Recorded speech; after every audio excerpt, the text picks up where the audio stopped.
Let's just make sure that we got Rob here before we start anything at all. If Julius Caesar was alive, yeah, he would have podcasted. He would have gone straight to the people. Maybe he would have saved his life. He would have been live streaming from the Senate Hall while they stabbed him. That would have been the end.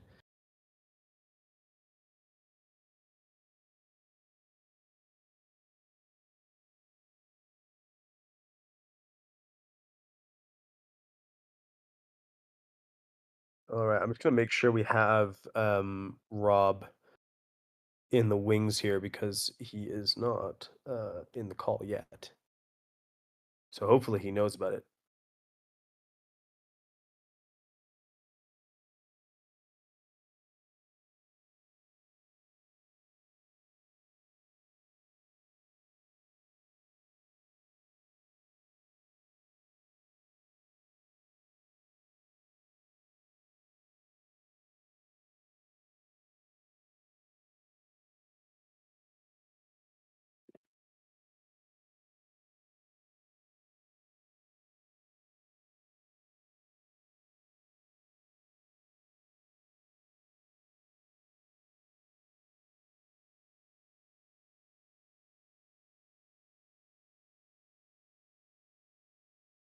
Still waiting on confirmation from the Manifold team. Something fishy going on. I'm suspecting they don't know that they're supposed to be on stage in 1 minute, which is either incredibly based or quite foolish of them.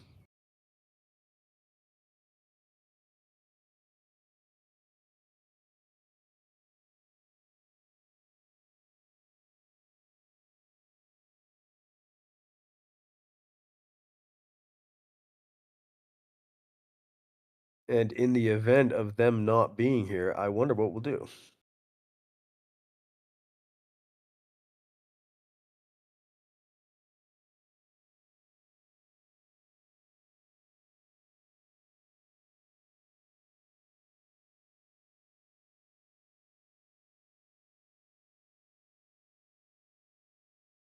I guess we could just yeah, let's just store bet. We'll just do an impromptu store novelty search.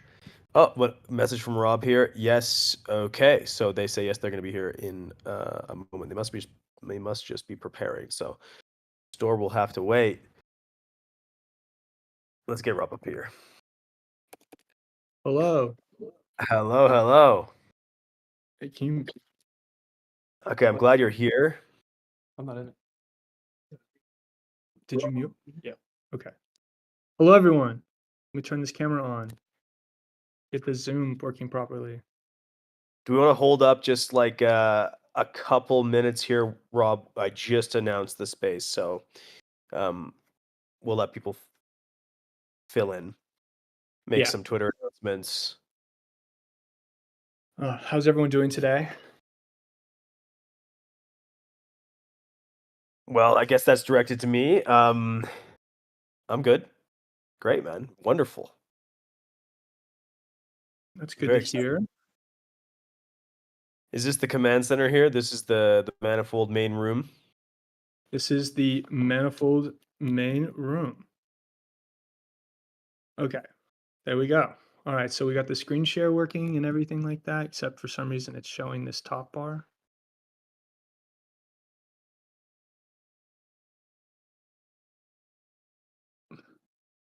All righty. Yeah, we can see that screen. Rob, all good. Perfect. For some reason it's showing the top bar, but yeah, it looks like it's going to work. Rob here So would have been fine.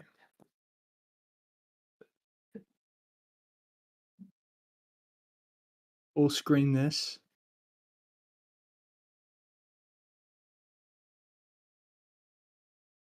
Oh, I understand what I need to do. I need to go slideshow. There you go. There you go. Okay. Oh, that's comment. I knew we should have made it across. Dude. And it's just playing through. Okay. That is not ideal. You know they love us, so. Um,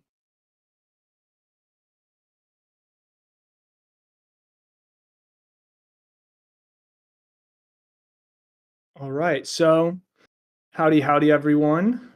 Good to be here with everyone today. It's been a very productive quarter for the Manifold team. We're very excited to share our work from the previous quarter. We performed a brand redesign, which you can see right here in the chat, being loved by the community. And I think the best place to start, was Sybil.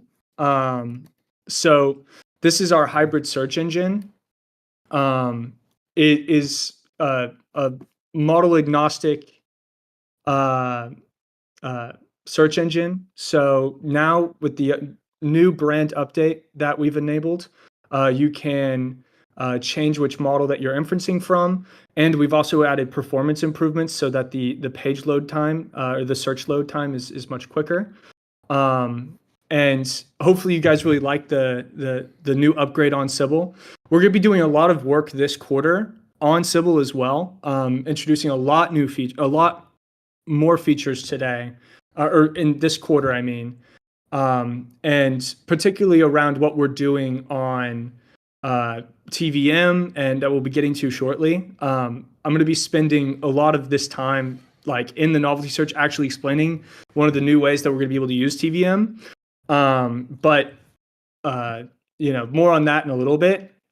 The next up is TauXYZ. Our goal was to make a Bloomberg terminal for monitoring the BitTensor blockchain. So one of the real goals that we wanted to accomplish with TauXYZ is to replace a lot of the scripts that we use already.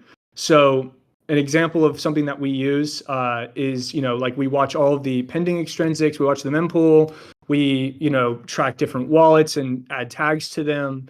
And so we wanted to make TauXYZ a place that I could just, like, when I wake up in the morning, the very first thing that I do is I check, the BTCLI ST list. And so now I don't have to open up my laptop and check 3 different places and do all these different things. We can just do it from one place in TauXYZ.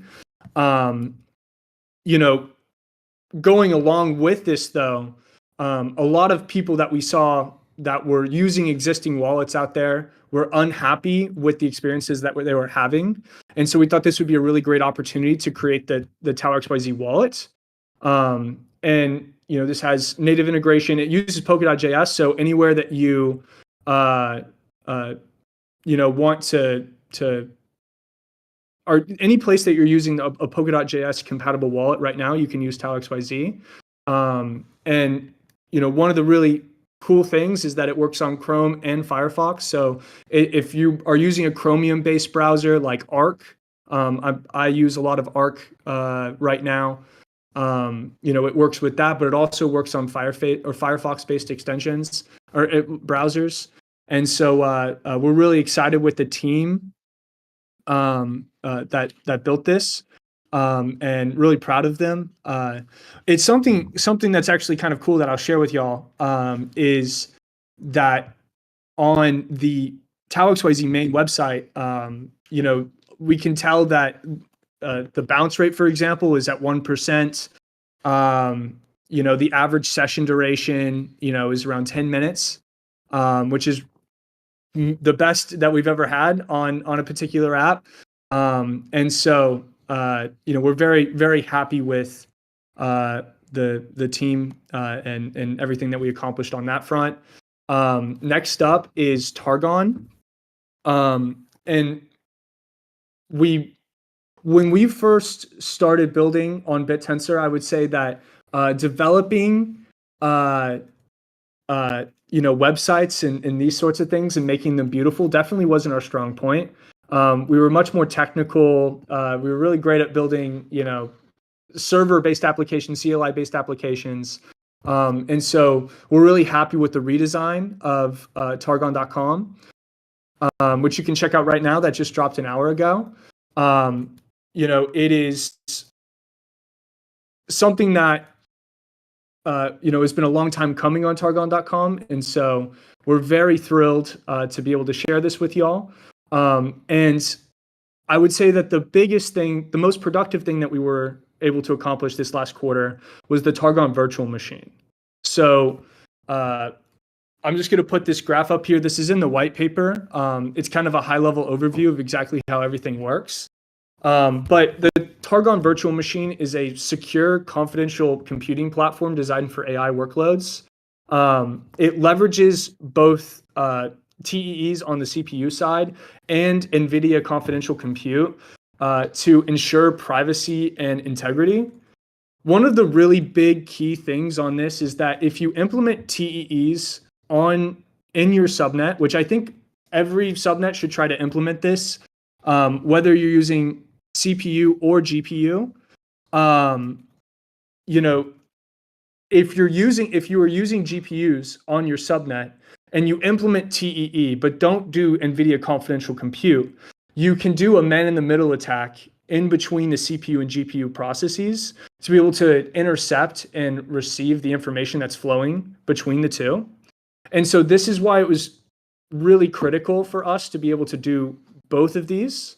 It's a lot harder to do NVIDIA confidential compute than, just enabling secure boot in the BIOS. But we've made the install process very simple. It's the easiest it's ever been to set up a node on Bit10 or on subnet 4. And so this is going to enable us to do all different sorts of workloads, training, inference, and it's fully confidential. So if you were working on, if you were using OpenRouter, right, and you're using Shoots or Targon or 19, the miners are able to read the messages that are being sent to and from there. And so by enabling this, we can start to charge for paid on OpenRouter because we can offer those security guarantees to the clients of OpenRouter. Additionally, when we train our own models, which I'll be getting into in the back half of this novelty, when we start training our own models, whether that's from a person using Targon or it's us or anyone like that, you can do the entire stack or the entire flow entirely confidential, which means that you could train a model on Targon, fine-tune that model on Targon, and then deploy the inference of that model on Targon. And the only place that people could access it is Targon. And so this offers a lot of strengths to the subnet, particularly the economics of the subnet. And so we're really thrilled to be able to release this today. This is about to be merged right after this call. We were going to merge it before the call, but then we realized okay, well, if we merge it and then we need to address something, it would probably be better just to merge it afterwards. I wanted to address this because I saw the MUV guys claiming that this is a move to centralization. That's not true at all. Any of the claims that you can make about Targon, the aspects of it that are centralized, you could make about any other subnet. I would say there's a lot of opinions or opinionated design decisions when it comes to subnets. For example, like 256 UIDs, right? You could say that's an opinion or an opinionated design decision, right? And so through these sorts of opinionated design systems, some of the top subnets have these elements of centralization. And when I started working on BitTensor, close to 4 years ago, coming up on 5 years ago, one of the real goals was to be able to do the entire stack of training in a decentralized fashion. And with the TVM, we can now do validation on a Raspberry Pi. And so even though we have these opinionated design decisions in there, it doesn't mean that it will be that way in the future on the subnet side, which means that we could enable people all over the world plugging in a Raspberry Pi inside their home and validating the work that is being performed on the subnet. And so that's really exciting because there are other subnets, I would say, that are trying to tackle the holy grail, which is heterogeneous compute over residential internet connections. This is an incredibly noble goal and something that I deeply support. It's not necessarily what we're trying to accomplish here. Rather, we're trying to accomplish the ability to allow for permissionless participation inside of the subnet, but also having enterprise data center grade GPUs to be able to compete head to head with the leading frontier AI labs. So this is OpenAI, xAI, Anthropic. They all have 50,000, 75,000, 100,000 GPUs that they're using to train their models. Unless there is an architectural difference or an architectural improvement, which I'll also be getting into in the latter half of this novelty search, it would be very difficult to compete with the economies of scale that those companies and those frontier labs have reached. Our ambition with the Targon virtual machine is to be able to go head to head to go head to head with those frontier AI labs. So there was a lot. We were having a discussion. We've probably talked to every data center under the sun at this point. And it kept on going back. They kept on asking us the same question. Okay, so you have the compute solved, but how are you going to distribute your multi-terabyte size data sets to each of the nodes? And innovations like 3FS from DeepSeek using RDMA are ways that we can accomplish this. But when you are doing cross data center training, it presents, you can't do cross data center training all under a single RDMA network. So as a result of that, you have to have your storage distributed across each of the data centers. And so something that we'll be talking a lot more about going forward in Q2, and we'll have a lot more to talk about at the end of Q2 with our updates, is our progress on being able to do model hosting and dataset hosting as well to support the training efforts that are happening on Targon. So, yesterday it was fully public compute being used from everywhere from RunPod, which is like, Docker-based shell access, all the way to, bare metal. I know that Complex, for example, has bare metal access, is using bare metal. And so today, what we can accomplish is fully private compute, SSH access with bare metal support, so that we can deploy with Kubernetes, we can deploy with, we can just SSH straight in and do use a single node, for example. An example of something I'm really excited to do is support the work that Templar is doing. We supported, we gave them 16 H100s to help them out with their validation or their training. I'm not exactly sure what they were doing with the H100s, but I know they were doing awesome work. Huge fans of Templar. And so, this is something that we're still going to be supporting, formalized with going forward. And also being able to host the storage of the data sets and the models themselves, so we don't have to rely on any third parties in order to accomplish our mission. I also wanted to address the incentive transition between Targon v5 and Targon v6. It's going to be a gradual transition. We're not just going to dump this on y'all. we're going to be starting off with the 70-30 split to incentivize bootstrapping these confidential nodes. We want there to be an outsized reward for that so that people are really incentivized to get confidential compute turned on.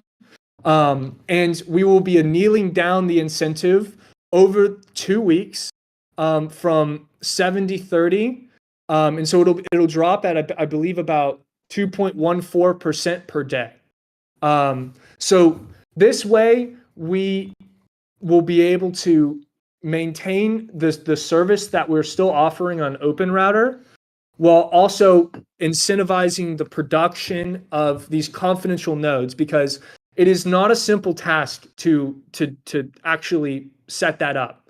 Getting your miner started once you have set up the TEE and the NVIDIA confidential compute, that's the hard part. And it's very hard to scale that. And so it's something that we're really excited to be able to incentivize, because it's not simply like, oh, you can just plug in, you can go to Latitude or Shadeform or one of these places and just plug in an H200 box.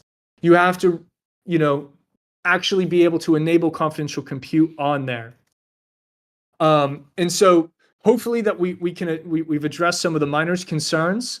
We're not trying to throw you all into the deep end. We wouldn't be able to do this without y'all. It's, sometimes I would say it's a love-hate relationship. Sometimes the miners love us, sometimes the miners hate us.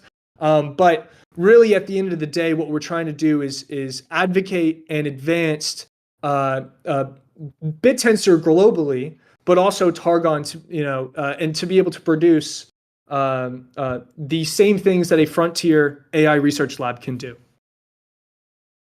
All right, so that's been our updates on what we've done at Manifold. I know that this, I think Jake's probably laughing right now, considering that this next topic that we're going to be delving into is one of the ways in which we're going to be using the TVM. When I was working at OpenTensor, I would do this thing called Jeepa pilling people. And hopefully I can Jeepa pill all of y'all by the end of the call. I personally think that this is the step function required to take AI to the level of human level thinking. And so I'm really excited to share this with y'all. So, why autoregressive models fail? Fully autoregressive models like ChatGPT, screen got messed up there. They predict each token sequentially. Despite producing impressive and fluent outputs, these models frequently make factual and logical errors. Each mistake compounds as the model continues generating the text, making accurate long-form responses particularly challenging. Now,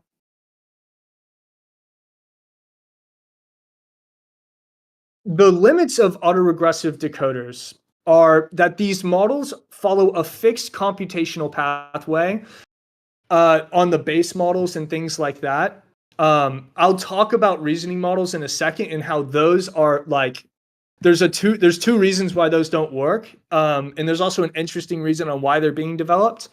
But they limit the ability to actually like think long term. They can only immediately optimize for the immediate reward at the next step. And so because of this, they are trying to be exactly factual, which makes the model compound and start imagining and hallucinating the outputs, because they don't actually know what they don't know. They're just outputting what is the likelihood of this next token. Now, that in itself is very important, and all models going forward will incorporate autoregressive decoders.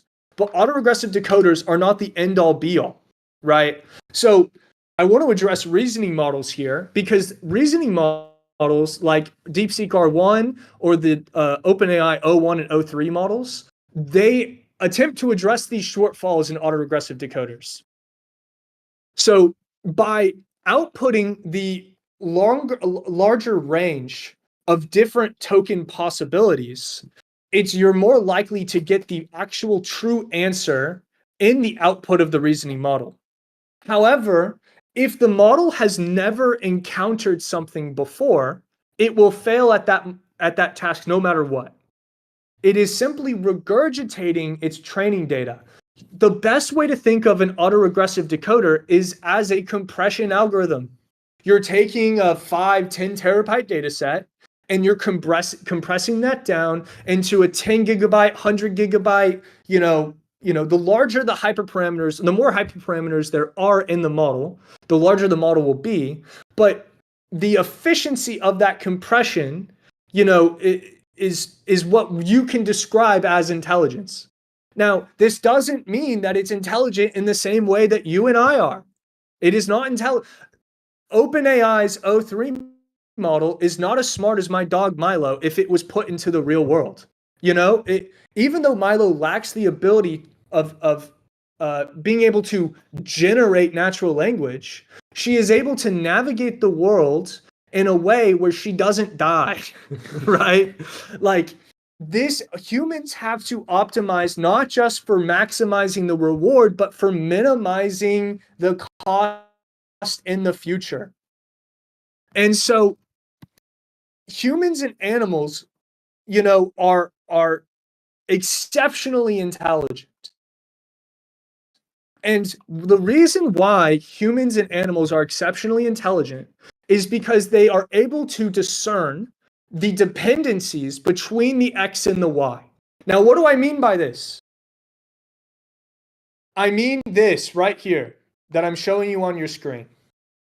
This is a snippet from the deep. Oh, did I lose it? No. Okay. I was just making sure I didn't lose y'all. This is an example from the AGI ARC 2 challenge that recently went live. One of our ambitions with the TVM is to be able to win this prize by leveraging Jeepa. You see, when humans are able to, everyone I've asked in the office, and I showed it to my wife, and I talked to a lot of people, I show them this picture, and I say, based off of the X and the Y, what is the rule for coloring the boxes, right? Now, very obviously, you can see that the pictures or the coloring is based off of how many holes there are in the actual image, in the actual Y. And even though there are two blank spaces right here, it's still one hole. And so when tested on the ARC-AGI 2 task, O3, O1, these models get this question and these types of questions correct 5% of the time. Now, we could just train on the test data set, like everyone, like most of the people that are benchmark stat maxing are on Hugging Face and such. But ultimately, how can you create an AI that can do what humans are doing when they look at this and see the dependencies between the X and the Y? The path to intelligence is, the path to, the idea is that it develops an internal model, a world model, and it learns the dependencies between the X input and the Y input. Now, the X input and the Y input could be anything. It could be images, it could be pictures, it could be text, it could be so many things. Now, what the Jeepa learns to do is not generate. It does not output text, but rather it learns the dependencies between the X and the Y, and outputs an abstract representation. This abstract representation is in the form of a tensor. And that tensor can then be inserted into an autoregressive decoder to generate outputs based off of that. So if I wanted to train a model that was for the robot, right? And so I need to be able to combine all of this sensory data. This is what's known as sensor fusion. I need to be able to combine LiDAR data. I need to be combining 3D depth data. I need to combine inertial measurement unit data. I need to combine all of these different representations of information and then have the Jeepa model produce an output or an abstract representation that can then be decoded as torque actuations. This is how we are going to create things like embodied AI. This is how we're going to create artificial superintelligence. Because by scaling these types of models up, we could create a model that is smarter than all humans combined. So by achieving, so this picture that I'm showing you right here is utilizing a Jeepa in an agentic fashion. And what I mean by agentic fashion is that you have the action space. So if anyone's ever used OpenAI's RL or RL Gem, you know that you have your observation space and your action space. And then you have your reward function. This is reinforcement learning 101, right? From 2016. What this incorporates as well is a cost function. And what you can do is you can stack these on top of each other. And let's say that each prediction head is measuring a different latency. So let's say that this base layer is 25 milliseconds. And then the next layer is 50 milliseconds. And the next layer is 100 milliseconds. We can minimize the cost at the very top of the network while maximizing the reward at the very next action. This is how humans work. This is how Milo works, my dog. This is how all animals work. Because we have to exist in a world that is cruel, that will kill you for no reason. You know, you'll starve, or you will get too cold, or you'll get too hot. You know, there's this happy medium that animals have to exist in. And because of that, we have to evaluate maximizing the reward at the immediate input and minimizing the cost of our objective function.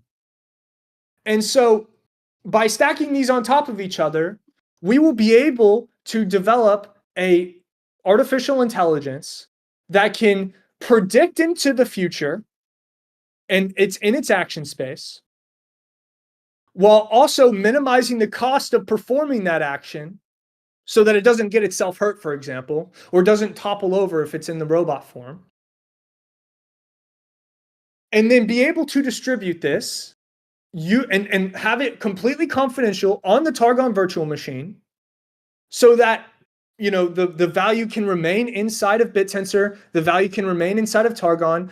The only place you'll be able to access this model is on Targon. And so this is how we are able to perform a step function on our current generation of AI to create a next generation AI powered by BitTensor, only on BitTensor, only on subnet 4, brought to you by Manifold, brought to you by the miners, brought to you by the validators. Thank you very much for listening to my talk. Hopefully you guys are Jeepa pilled after this. And thank you very much. All right, let's open this bad boy up to questions. Thank you, Rob. Holy moly. Can we see some demos of the products here on the screen? Like you went through these announcements really quickly. Yes, so I can most certainly show you this. I'm gonna log out of my account because I have a lot of accounts labeled right now, and I don't want to dox anyone, including myself. So I'm gonna go ahead and log out right now. And okay, so I'm going to start with TauXYZ because I love this product. You know, it's something that I have a lot of scripts to do this already with. But now I can do it from my phone, which is great. I'm going to share this window right here. So let me know when you can see my TauXYZ screen. All good. Perfect. So, one of the really awesome things about TauXYZ is, in my opinion, is that Bloomberg terminal feel. So we wanted you to be able to access everything without having to scroll. I feel like on some of these other websites that we've been using, you have to scroll all the time. I mean, it's slow. It's a pain to navigate, right? So if I want to be able to go to subnet 18, right, Zeus, even though it says Cortex right there, we're fixing that. We were using the wrong BTCLI set identity thing. This will be improved. It's working on localhost, but not on main. So here we can see Cortex, right? So I'm going to open up the delegations table here really quick. And I want to look at this sandwiches really quick, right? So we can see that this one account right here is doing the sandwiches. I don't know why that busted, but it's good to know. Of course, it always busts when you're trying to do demos. So I can come over here and I can see that this is a mevbot, right? You can see that they've been doing a lot of sandwiches on subnet 84. It allows me to have a really quick glance at everything that's happening inside of BitTensor at this in real time. I want to see who's been selling Cortex. I'm not trying to pick on not Cortex. I'm not trying to pick on Zeus, by the way. I'm actually a big fan of Zeus. I've been DCAing in. That's not financial advice. That's just because I like the weather, and it's going to be cool to be able to predict insurance premiums. Now I can see that. Okay, so we about a couple hours ago we've been having some sells, but I want to see how many I want to see some big transactions, right? So a large transaction that happened is 7 days ago. So large transactions are what, 500 alpha, right? Yeah, so greater than 500 alpha. So then I can go and I can click on this cold key right here, and I can see that they still have 136 tau balance in subnet 18, but they're also on subnet 14, which I think was just purchased by Fish actually, but I'm not sure. So if I'm wrong on that, forgive me. And so it allows you to really just sit here and watch the chain. It updates in real time. And so instead of having BTCLI ST list open, I can just have this here open right now. I can go to latest, I can go to all events. I can see, who's buying and who's selling. And then also I'm not logged in right now because I have my watch list saturated. But you're able to then star this right here and then give it a label. Now, I'm going to be adding in a feature, or we're going to be adding in a feature to be able to where whenever you have something starred, like and with a unique name, it'll actually show up here in the delegations table. And we will also be changing the this to look at the subnet param and change based off that. So like if you come over here to the subnets tab, you can see the alpha in and alpha out, or the tau in, the alpha in, the alpha out. You'll be able to see all of that. It kind of sucks that it's buried in here right now. I think you actually told me that it's hard to see this right now. So we're going to be adding that in later today. And we've also added analytics. Along with news and these sorts of things, we are updating our validator. Shout out to Swam Nation, okay, for letting us know about the tau.com validator. It is there right now. Let's hope it stays there and doesn't disappear on us like it has been. And so we can come over here to Targon, for example, and you can see historical alpha price. You can see historical emission. You can see the miners, for example. Registrations, all of these sorts of things that you would be able to see on other providers if you really wanted to dig into it. You can see, for example, validators. So let's go to tau stats. You can see the alpha staked on each of the subnets. And you can look at latest transactions. So you can see the to and the from addresses. We are going to be adding in transfers here shortly. And also something that our boy here is going to be doing is making the load time from 60 milliseconds down to 6 milliseconds. Before it was taking 50 seconds, and then Josh was like, look at your planet scale calls. And so that's what we've been working on with Tau XYZ. I'm going to go to Targon.com right now. Hopefully I'm not logged in. I am logged in. But this is the new redesign of Targon. It's the Targon.com that you know and love, just with a nice new sleek design on it. One of the critiques that we received a lot last year was that on we really focused on our design, not just on our websites, but having a unified design. So utilizing a lot of the similar components that were to really have and nail down a nice user experience and user interface. And so, for example, you can come to the playgrounds. You can get the code to be able to hit this. You can change the different parameters. You can browse the models that are running. So, I mean, wow! Shout out Saracon. Shout out the whole Targon.com team. But not just shout out Sean. Shout out Brigham. Shout out Alan. Had a great team. Yo, free my boy. Never mind. Anyways, free my boy TJ. And so we've really spent a lot of time building this out, but there hasn't been a lot of the core functionality change to Targon. Something that we're not going to be doing with the TVM is renting out like bare metal access to these machines. We need to I'll tell you the truth. We talked to a bunch of data centers. We really understood how the unit economics work on how GPU sales work. And reselling compute is not necessarily a great business. It's an inefficient market. And like, for example, how it works right now is you have the data center and they're paying 30 cents an hour, right? That's how much it costs them, right? Maybe they have debt, maybe they don't. I'm going to make an assumption that they paid cash for it, right? So their operating cost is 30 cents an hour. They're going to go to a broker and they're going to sell that for $2 an hour. And then that broker's going to turn around and sell it for, on demand, or maybe sell it to another broker or something like that for $3 an hour. And then they're going to sell it one more time for $4 an hour. And so there's so many people in the loop here, all taking a cut.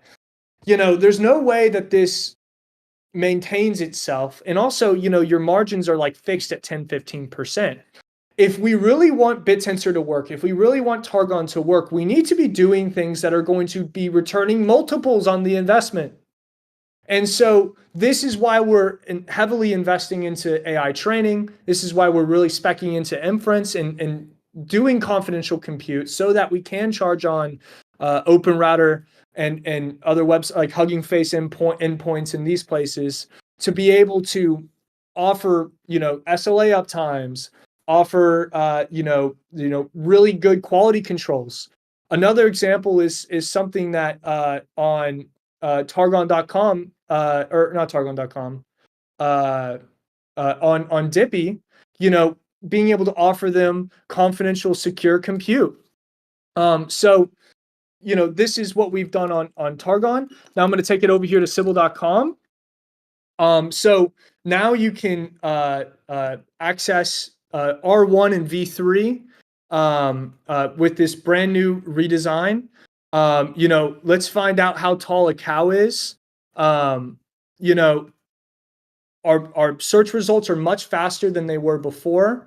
You can see that it's been, it's generating quickly. We are using a different node cluster for this right now than Targon.com, just because we were testing it. We're going to be, since we just launched Targon.com back online, we're going to move it's simple. It's just one line code change.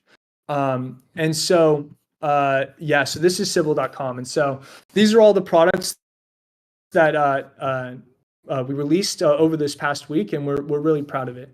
And so, if anyone has any questions, the wallet. Well, I can't show the wallet because I have my wallet stuff in there. That's fair.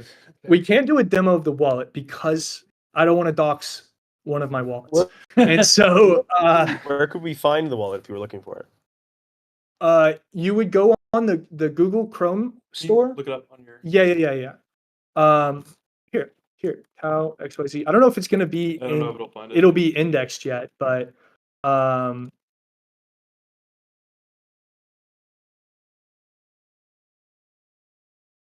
yeah. So it's not there, but there are BitTensor wallets. There it is. They've put it into the chat. Yeah, and so On Firefox as well. it's also available on Firefox in their store.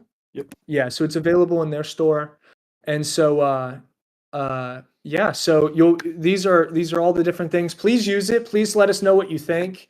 If there's things that you want to add, improve, these sorts of things, that'd be great. So, thank you. Thank you, All right, Rob. let me. Fantastic. This is, I believe, the second extension that is specifically designed for BitTensor, correct? There's OTFs and there's this. Is there any other? I'm not. I think Talisman is another good example of it. Polkadot.js also technically works. It just doesn't support the hotkey, cold key stuff. But like you could technically use the Polkadot.js wallet. Any wallet that's compatible with Polkadot.js, the actual library itself supports BitTensor. We just wanted to. There were some certain things that we wanted to add, like for example, like transfers, like really dedicated to the core of the DTAO system.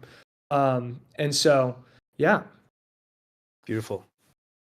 So let's hear more about the subnet overhaul. So you're Yeah. introducing confidential computing onto subnet 4. And if I understand correctly, it means that the validators just check proofs. Correct. And that's why you can do it on a Raspberry Pi. The validation is effectively free. Correct. Still the case that as a validator, I have stake on the subnet that I can send off jobs to these miners and have them do effectively arbitrary computation. Correct. And so on subnet 4, you guys can just switch the back end here, but still do all of the inferencing that you're doing today, right? So Targon Hub doesn't go down, nothing changes, even though you've changed from a pure speed-based validation system. You're now able to do speed on anything, really. It's like any type of computation that you want. And that makes it much more versatile. And as you said, it allows you to do your own training runs. So you guys want to train a machine learning model. So having access to the owner key on the subnet and having one of the biggest validators will allow you guys to coordinate these machines. And then you started talking about storage. And I'm actually really curious about, how does that work in this trusted computational environment? Can you do confidential computing around data sets that are shared in this peer-to-peer network? Like you were speaking about this, but you sort of skipped over it, Rob. Can you talk more? Yeah. So what in particular I was like talking about was so because these data sets are very like the first model that we're going to train is at 32 billion. The second model that we're going to train is probably about 150 to 200 billion hyperparameter model, and then we'll train about like an 800 billion hyperparameter model. The data sets and the actual model itself will be terabytes large, right? Like huge, like massive. So how do you move that data from one place to another, right? Like, because somewhat like for example complex or maybe I shouldn't say complex miners, right, are going to have their data centers, and we can measure things like if you're using RDMA, we can measure like all of the what we can measure the exact CPU type that you're using and know how much like what the performance of that's going to be, all of these sorts of things, right? So you have a data center in the Netherlands, then you have another data center in Dallas, and you have a third data center in Japan. You need to be moving terabytes of data between these different places, and in order to actually be able to do this sort of training, right? This is very Rob, difficult. don't you mean that you're sending the model weights, because the data set doesn't necessarily need to be transferred between nodes? I'm not sure I've ever heard that Not be emerged. during the not during the training run, but what I mean is that the data set will have to live in all three places, right? So it'll have to live in Japan, it'll have to live in Dallas, it'll have to be in each of those clusters that the miners are providing. And so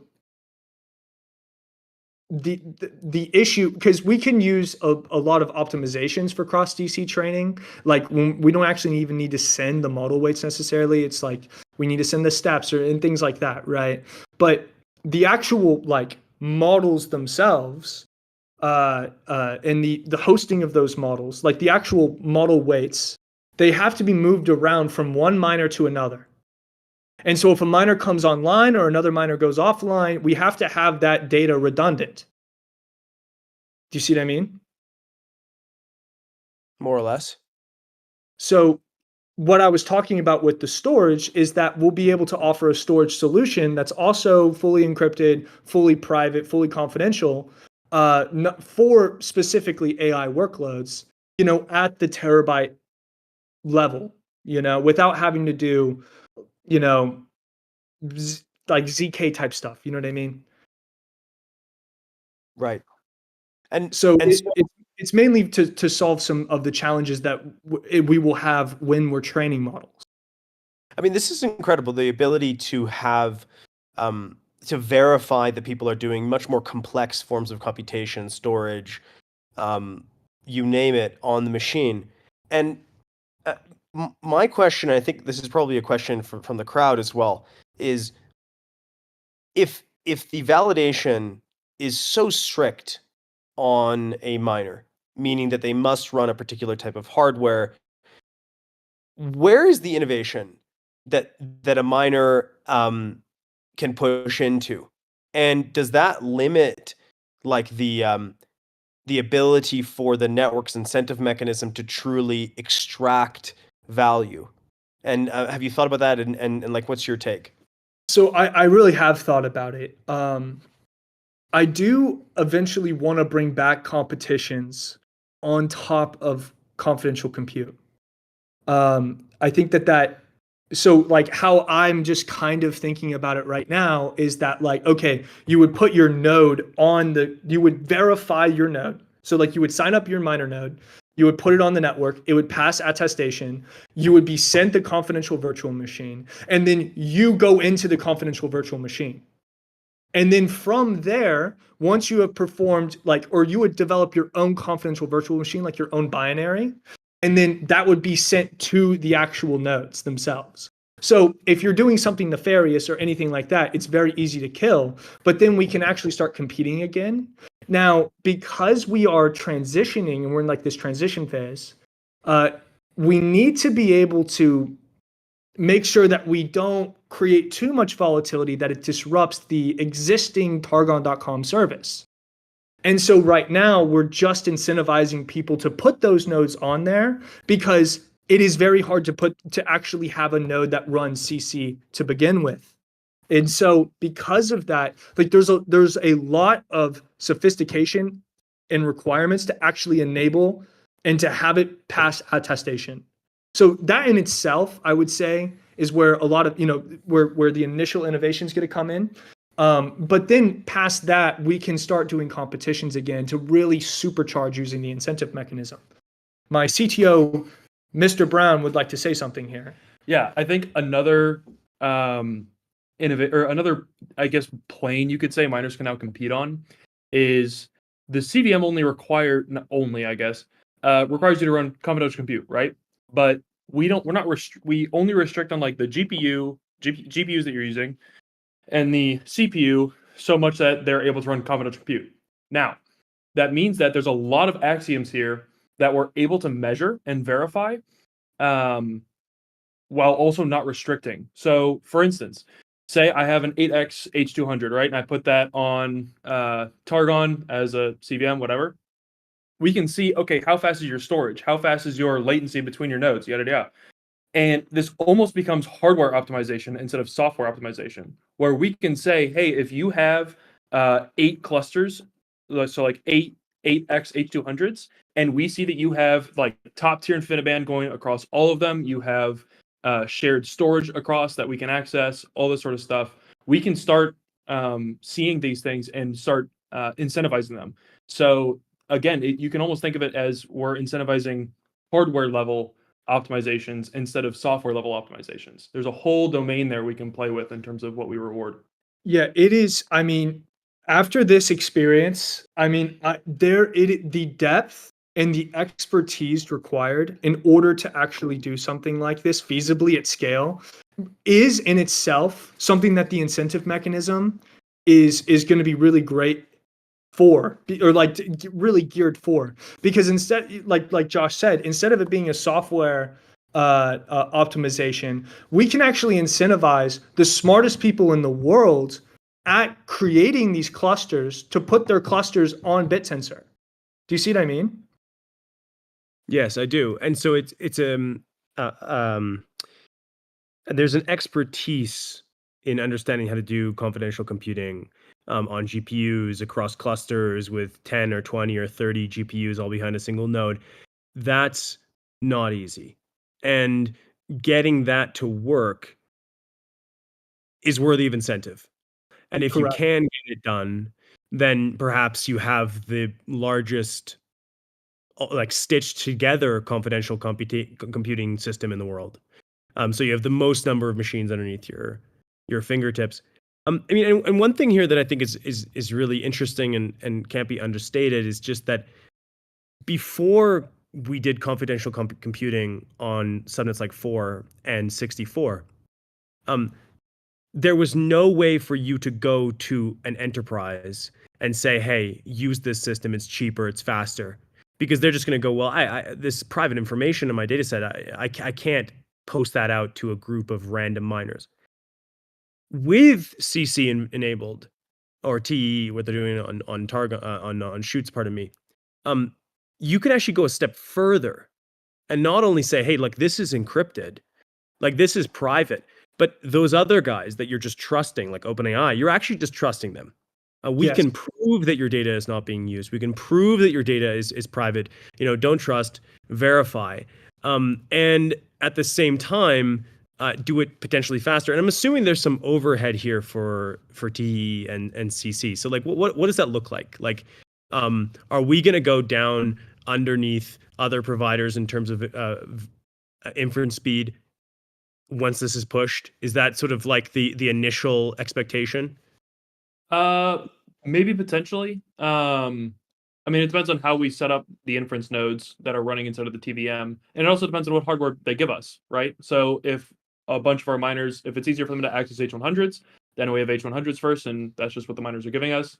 And then we incentivize H200s, and now we have H200s we can run nodes on and increase our speeds. We've seen a lot of innovation from our miners in terms of increasing their speeds in the V5 version. Um, but as we've been working on this V5 version for months now, you start getting into this weird problem where if you provide open access or some sort of access to these miners, right? Like we want OpenRouter to be able to send us requests and those go to miners. You need to be able to incentivize those miners to handle a large amount of requests. And at the same time, it's not possible to block those miners from also sending queries. And so you get into this almost chicken and the egg problem of how do you make sure that miners are actually handling that amount of compute that's coming from real users when the miners could be users themselves sending like what we've seen recently. They'll just spam the endpoints with their own requests that they already have cached. And there's not a good way to solve this. And especially not a good way to solve this efficiently, where validators don't require Yeah. massive GPU clusters to verify log probs and all that sort of stuff. And even with the current clusters that we have set up, it is not only ridiculously expensive to do this, but very slow. Like we're only able to handle a couple hundred, maybe 200 requests every interval. And we're getting up, I mean, we're doing like 10 billion tokens a day combined from OpenRouter usage, along with however the miners are spamming our network. And so what we've been hearing a lot from the people that we've been providing Targon Hub to is, look, speed is fast, speed is great, but I'd rather have way lower speed for privacy and another huge thing is like if I send a request through, say I'm role playing and I get a response, I don't really like that response and I want to re-roll it. It's very, very hard, even with the verification mechanism we have now, to ensure that something's been re-rolled and it was re-rolled properly and the temperature was respected. All these little parameters were respected without also massively damaging TPS and again requiring these very, very large rigs. And so most of these people we've been talking to are like, look, we don't really care about speed. We want consistency. We want privacy. We want like if I re-roll something, I want to actually re-roll. I want to respect all these parameters. And so if we actually own the confidential compute, we actually own the miners are giving us this hardware to run it. We believe it's way, way more beneficial to everyone using the service that it's cheaper, secure, private, faster, and is actually doing what you want it to do. And again, that's why we want to move the incentive mechanism away from something that people aren't asking for necessarily, being speed, and moving it to security, moving it to optimizing your actual hardware layer, that sort of stuff. Interesting. And what you've described in this call is that you can go up a level now in terms of what you're building on subnet 4. Not only can you do inferences, but your intention is to focus on actually cross data center training, cross internet training. You're going to work on Jeepa. A bit about that, Rob. I looked it up on the call. There's not that much research going on Jeepa right now. Is it a dead project, or are you just Jan LeCun fanboy forever? Are you going to chase him to the grave? But it doesn't really matter. Yeah. I guess this is just an attempt, but you can train any model. Yeah, we could. So the first models that we'll train are like regular autoregressive models, right? Like the 32 billion. We'll train our own version of R1 V3, and that will be only available on Targon. And so this is, I think, a really great way for us to be able to not only attract, not only for Targon to build a moat, but also to be able to attract a new class of people that are using AI every day that maybe don't want to use or are unfamiliar with BitTensor or turned off by crypto. And we can really build something that can scale to millions of people who know nothing about what's going on under the hood, other than that the work that is being done on Targon is incredibly valuable because they can access it. It's the only place they can access it. And so when it comes to Jeepa, one of the great things about Targon V6 is it makes it to where it's like we basically are unstoppable at this point. Like it will be very hard to stop us once we have Targon V6 going.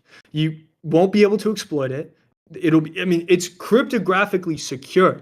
Like whenever you see these things all the time, and it drives me up the wall because you'll see private inference, right? But it's not private inference at all. It's really not. Even if you're running it in a data center that's HIPAA compliant, you can still see the logs. Even if you turn the logs off, you can do a man-in-the-middle proxy between you can sit in the middle and capture all of that traffic. I know that for certain. And so I won't say how, but I know that for certain.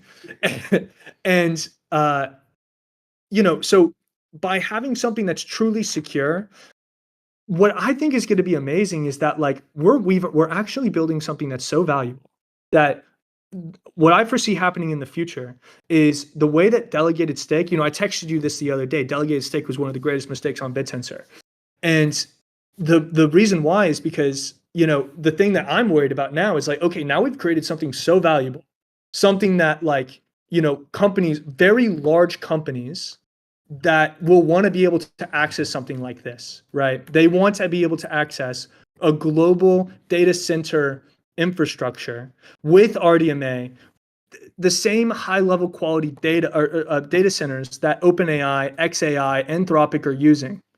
And so they're going to want to be able to tap into that. And so they're going to start purchasing alpha to take over the subnet, to be able to have the most bandwidth to the miners. This is the thing that now what are the security concerns I have today or going forward is that, right? Like, okay, now we can't sell our alpha at all ever, because if we even sell a little bit of alpha, someone's going to come right in and then take it over. And now they're going to be able to have access to 20,000 H200s that are running on the subnet, because we can monetize TVM in a plethora of ways and immediately insert it back into the subnet, like automatically. And so I'm really excited about this, and I'm really excited about the work we're going to be able to do in Q2, because we're going to be able to extend, or to be not only to extend our lead, inside, but also on the outside, be able to catch up to these people that are actually the number one winners right now, which is OpenAI, Anthropic, DeepSeek.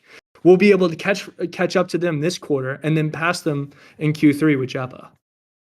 Where do you see yourself directly monetizing bandwidth on the subnet? Like, who do you go to first, Rob?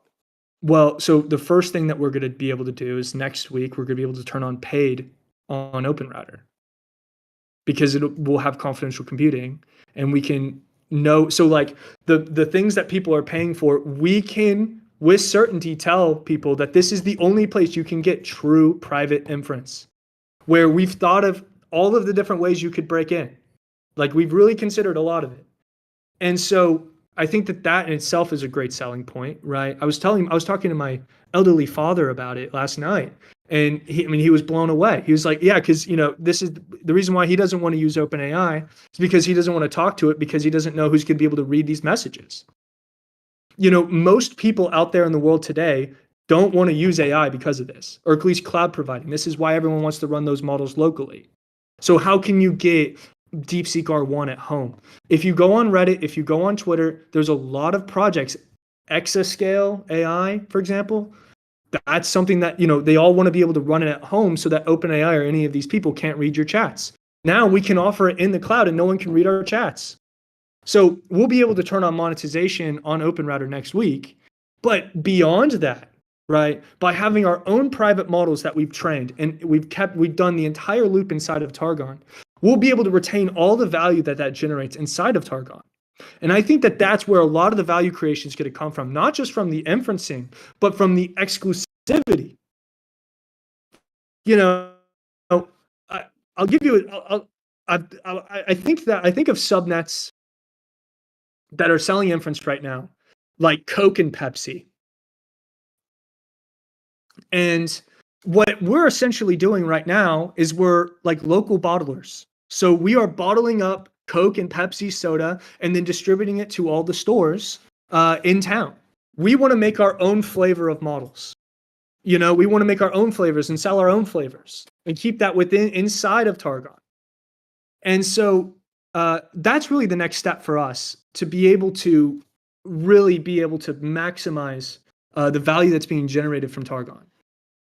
And I think that we'll be, I know we'll be successful at that. So you'll be able to turn confidential inferences. And how do you stop man-in-the-middle attacks here between you and OpenRouter and the validator and the miner? Like, how does that process work? So there can be a man-in-the-middle attack between OpenRouter and the Targon Hub API. That is true. So you could be, because unless it's encrypted between OpenRouter and the Targon Hub API, which I think it is. I mean, it's going over HTTPS, so that would stop most man-in-the-middle attacks, right? But we wouldn't be able to stop the OpenRouter side, obviously. Right. Now, I don't think that OpenRouter is going to be saving that data, for example. I mean, in fact, they have a flag that you can enable that says we won't train on your data. And so if we enable that flag on OpenRouter, I don't think they're going to log anything. In fact, when we spoke to them about getting on the service, this was something they asked us. You're not saving these requests, right? And so, but technically, you could sit in between the Targon Hub API and OpenRouter and do that. But if you went directly to Targon.com, then we can really, for sure, because at every step that we can see that, so we can really ensure that it is private and fully encrypted. How do you ensure that? How do we ensure that Targon Hub is not saving the data? Well, so that's a good question. That's something for us to consider, actually. How can we prove that cryptographically. I'm sure there's a way we can prove it cryptographically. Because listen, I think that the days of trust, right? Like we're going to trust these people is over, right? Because now we can cryptographically prove that the inference was run. We can cryptographically prove that the environment that it was run in was secure. And so there's no reason why we couldn't cryptographically prove that Targon Hub didn't save that either. Beautiful. Inference is really just low-hanging fruit. You Yeah. can do anything with this computation. Especially when we make Jeepa, Yeah. and it's a STEM function in AI, and now we've created an artificial intelligence that's smarter than all humans combined. I'm just going to ask Jeepa to make me money. Like, you know what I mean? Like, I'm going to say to Jeepa, hey, build yourself a robot body. Okay, now what I want you to do is I want you to go to Bastrop and build me a steel plant, which is a primary product, right? Or I guess it's not. Yeah, it's a primary product. So then it's going to start manufacturing steel. Then I'm going to say, start making copper wire. Okay, so now start making USB-C cables. Now start making yada, yada, yada. If you look at the regulatory macro environment in the United States right now, we are being incentivized to start manufacturing here in the United States. And if I have a super intelligent AI, I can just tell it, manufacture me everything, and it will. That is what we're doing on Targon.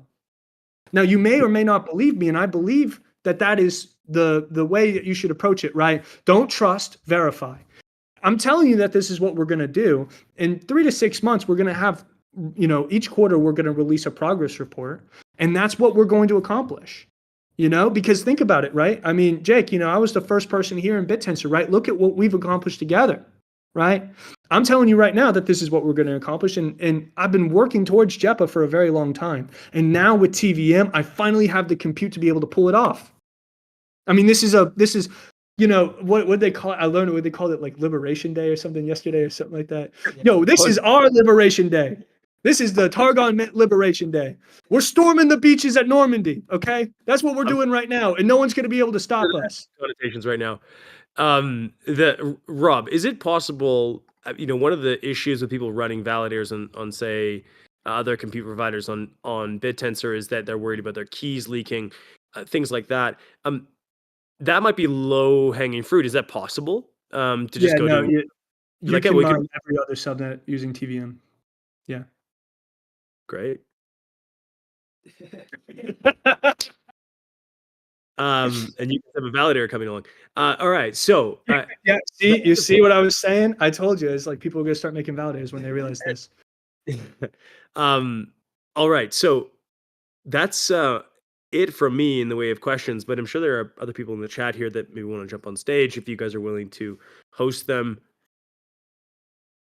Yeah. I see from Fish, a Targon fan, as he said in the chat today.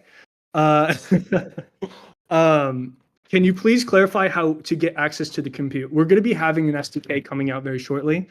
Once we have CVM, like once we can compile the CVM for you, then send that out to the miners, then we'll be able to pass out the SDK. So that should be coming in about a week or two. So stay tuned on that. You can still access the inference right now, but you'll need to be able to compile the CVM, which in itself is not a trivial task. But we will have that in 6.1.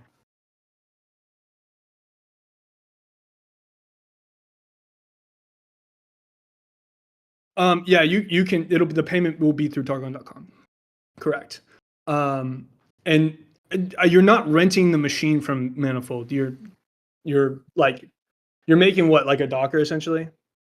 You're making like a Docker image or something like this, right? And then that gets compiled or baked into the CVM, and then that gets sent to the miner, and then the miner runs the CVM. I'm pretty sure that's how the flow works, right? Yeah. Can you like SSH into a machine here and use it and just run anything? Like, I would like to take one of these machines, and if so, how do you validate that on the validator side? Yeah, so what we're validating is what uptime, that the machine stays online, the number of GPUs that they're running, and their attestation report, which comes from a specialized chip in the actual computer. So even if you owned the machine, you couldn't break in. So that means that you can't SSH into the machines directly. You can just say, "Hey, run this script," but I can't, as a user, SSH into the H100 and run my Yes. arbitrary. So And I, technically, if you made a CVM that you wanted to SSH into, it would be a virtual machine that you were SSHing into, not a Docker image per se. Now, when I say Docker, I'm saying you should think about it in the same way that you would build a Docker image. Like like when you have a Docker image, like you're like compiling your entire file structure with the operating system and everything. Like that same process is what you're doing for CVM. And so you can run it in. So like if you have a Kubernetes CVM, then you can, deploy a Kubernetes cluster over. So this is how we'll do the inference, for example. So you technically could SSH in, and it would be better than SSHing into a Docker, if I'm not mistaken. Yes. Yeah, you could. It wouldn't be like you could run like you could SSH in and run your own Docker and everything like that. you could do that. Mm-hmm.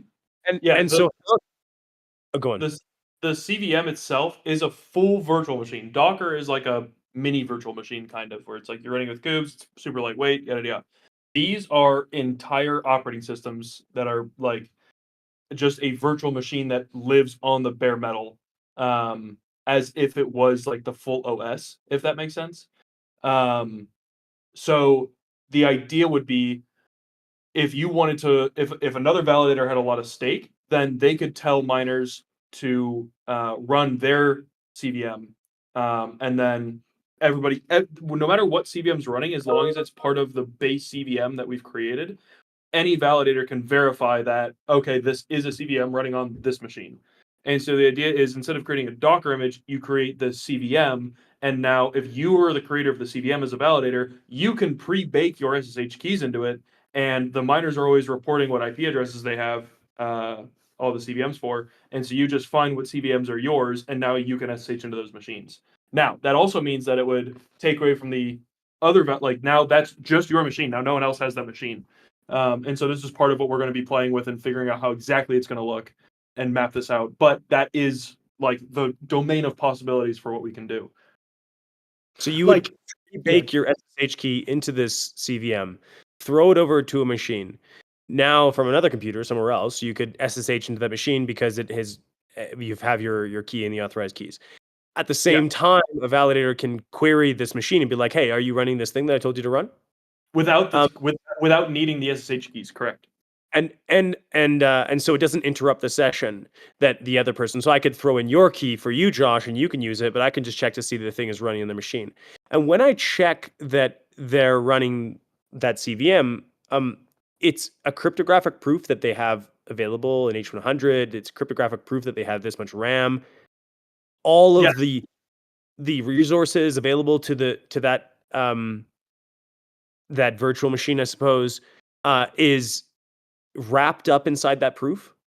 Yeah, so we have the reason we're so confident on the security of this is we have full uh, guarantees from every CPU provider that supports CVM, and NVIDIA themselves have guaranteed that this is secure down to the keys are literally like essentially soldered into the actual hardware itself, and you cannot get them out, and you can only get them through this like CVM process.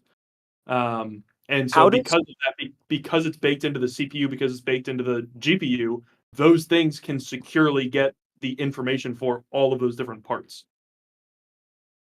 I see. So if you were to query this CVM as a validator, you can be like, "Hey, do an NVIDIA SMI. Get me the machines that are inside a CVM." We could make it that way. Essentially, that's almost what's happening. Not quite. It's using a different type of API. We have a pre-built HTTP server that lives as a daemon inside the CVM, and that's what's giving it's called an attestation report, and that's essentially a massive list of all the GPUs, the CPU, all the specs on everything, like all the data we can pull out from this machine. We're pulling out and sending and specifically signing via this encryption method that NVIDIA and Intel and AMD have all guaranteed is very secure. And then And that's what's getting sent out. So you're not sending the validators aren't sending like, hey, run this thing. They're they're not saying Mhm. hey, give me an attestation report. They're saying, give me this specific report, and then you can go verify that. And can the miner here use the H100 that is connected into this CVM? No, the miners would not have SSH access or be able to get into it in any capacity. Wow, so it actually firewalls the machine off to them. Yeah. Yep. Like it's like a full transfer of that's incredible. And Yeah, very TVM, baby. Wow. Manifold. Woo! has this been done? Has this been used elsewhere? Not Like- so not at scale in any capacity. We actually worked with like actual top level NVIDIA engineers to make this.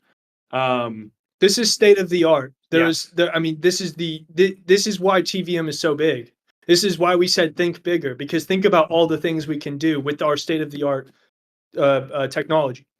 Yeah, this Wow. is going to be probably one of the first times this is actually deployed at scale. I mean, we're talking with all these data providers or data center providers trying to figure out who can actually serve some of this stuff, and we're very quickly realizing a lot of them have the capabilities to serve it.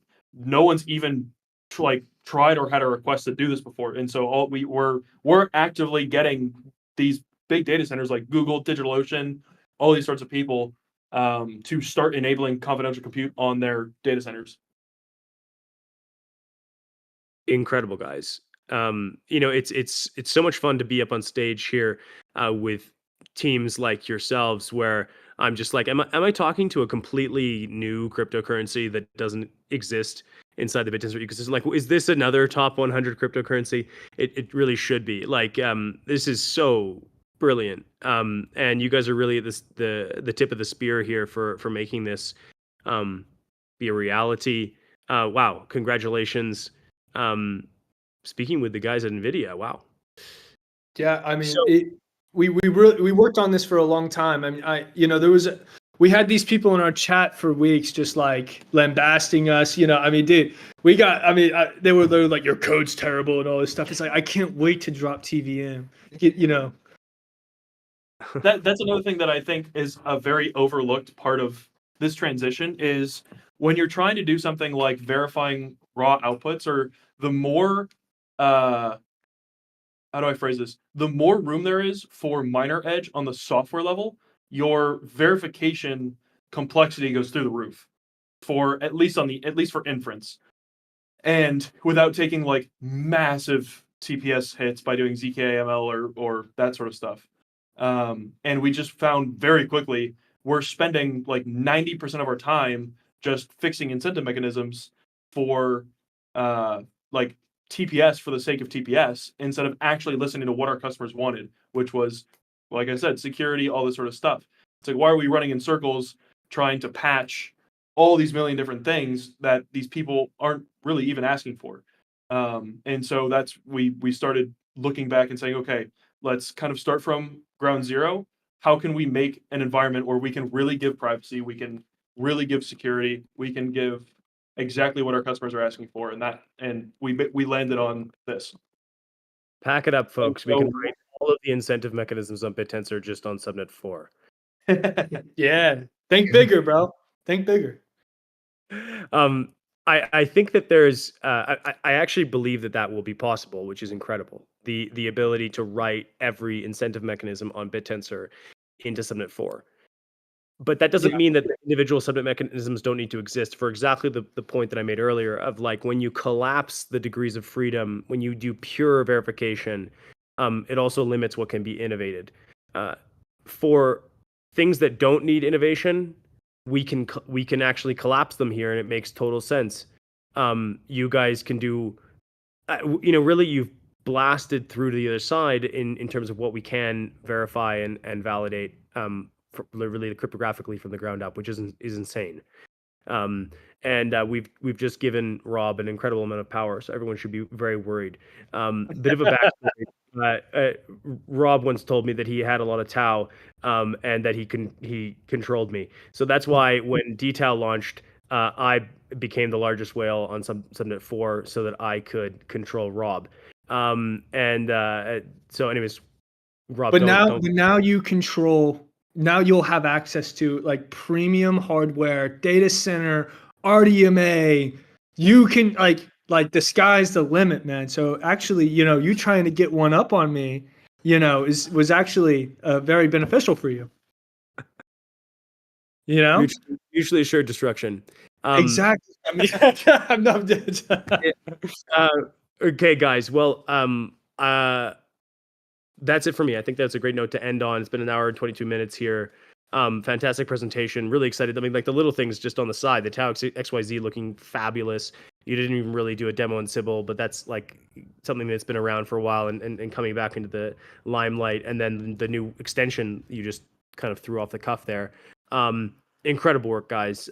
What a release. What a week for you guys. And yeah, hopefully we see you in a couple months for Q2 with Manifold Labs. Thanks everyone for coming. See you next week. Ciao, y'all. Bye. Ciao.